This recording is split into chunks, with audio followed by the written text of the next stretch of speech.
Usagi and the Inners arrive to find a future Japan 1,000 years later where the world is ravaged by war and disaster. They're immediately jumped on by various warring factions, and out of self-defense, Usagi-chan realizes she can purify the rage and violence out of people's hearts with the silver crystal. The piece of the space rock? Basically, she managed to stop a nuclear bomb detonation in the center of Tokyo, trapping the explosion with her crystal and forming the giant crystal palace out of the contained, crystallized blast. And so began a period of peace and prosperity, with the radiance of the silver crystal keeping people's hearts pure and free of warring desire within the boundaries of the new imperial capital, Crystal Tokyo. Of course, not everyone liked the idea of being made nice by force, which led to the Nemesis stuff later. But this is way before that.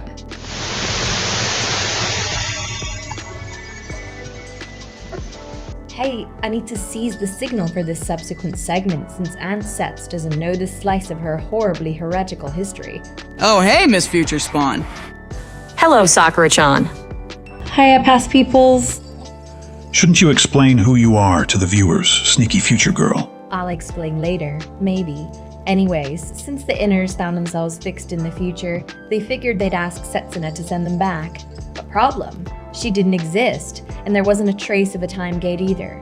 Aunt Almi figured that by cloning Chiba Mamoru, cleverly recombining some DNA, and plugging in some Cluedo power, she could create a Setsuna that could get the job done, but little G realized she'd created a perfectly palpable paradox by producing the Prime Setsuna. So that's why they look so much alike if you just palette swap them.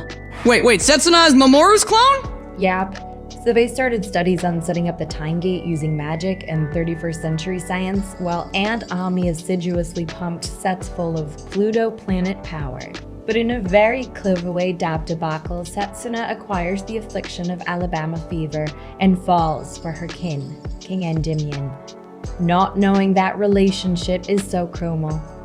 Donning a disguise as Serenity II, she raids the royal bedchamber, riding the imperial stallion until dawn. Ick, that's disgusting. You can talk, Uncle Harry, but bear in mind, there's a universe where you're completely kissing cousins with Aunt Michiru. It's hot when we do it, okay? Anyway, this abominable action gets Setsuna properly pregnant, and to avoid severe scandal, she has the fetus immediately implanted into Serenity II while she's soundly sleeping. Wait, you mean Chibiusa? Of course. Why do you think she has red eyes when neither of her parents or their parents do? Her being inbred makes complete sense, actually. So Setsuna smartly decides to ditch before she's discovered, using the new time gate to trip back to the time of the original Silver Millennium, introducing herself to the royalty there as someone called Sailor Pluto, completing the bootstrap paradox. Back in the future, all the Death Phantom's diabolical devastation descends. Aunt Setsuna can take it the rest of the way. Can you all hear me? What's going on? Why are you all looking at me like that? Nothing, just go on with your story. Anyway, as you might expect, the nations of the world weren't happy being under the thumb of a poorly educated high school girl with real, unlimited power. So they got together and decided they were going to attack Crystal Tokyo the first chance they got. They surrounded the city and demanded either Crystal Tokyo join the world government and give up exclusive power, or get nuked off the face of the planet. Damn. There was no way we were gonna fight the world, so we took the deal. Crystal Tokyo basically became a tourist trap city and amusement park, like a parody trading on the reputation of the Sailor Senshi. Stuck in the city, Usagi-chan started losing her grip mentally and acting out. Mina and I got sick of it, and as soon as we got a chance to escape thanks to X, we did. Usagi-chan did not take that well. She felt the world had stabbed her in the back by confining everyone to Crystal Tokyo, and she felt that Minako-chan had stabbed her in the back by leaving. Her paranoia grew, and she got her hands on the last set of starseed extractors from the Sailor Wars, taking the Sailor crystals of the remaining Inners so they'd have to stay loyal to her or face living the rest of their lives in a rock collection.